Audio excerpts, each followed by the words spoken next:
Нәүрүз фестивале.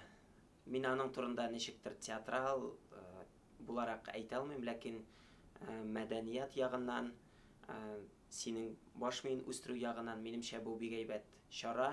Чөнки татарлар алар үзен, менә гади татар кешесе үзен ниндидер төрки дөньяның бер өлеше булып хис итми. Һәм инде менә безнең янымызга күптән түгел генә Саха яшьләре килгән иде. Һәм без үзебез үк аптыраган идек. Күпме безнең уртак кызыклы моментлар бар телдә дә, мәдәниятта да. Безне бер үк мәсьәләләр борчый. Без бер үк юнәлештә хәрәкәт итәбез кебек. Һәм инде менә бердән-бер безнең уртак әйберебез булды. Ул да булса, аларның Якутиядан театрлар, спектакль алып килгән булганнар Нәүрүзгә.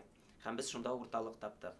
Минемчә, үзебезне шундый бер зур төрки дөнья, ул 500 миллионлык аудитория, шуның бер өлеше итеп хис итәр өчен бу әйбәт чара. Һәм икенче яктан, зурдан уйласак, хәзерге вакытта без татарлар арасында гына яшәргә тиеш түгел. Чөнки 21 гасыр ачык дөнья, һәм күпме кадәр син ачыласың, шул кадәр үзеңә күбрәк аласың.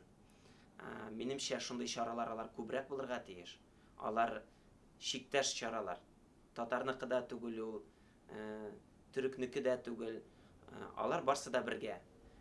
Һәм менә шушы төрлелектә без үз урыныбызны табып, үз кодларыбызны билгеләп яшәргә тиеш.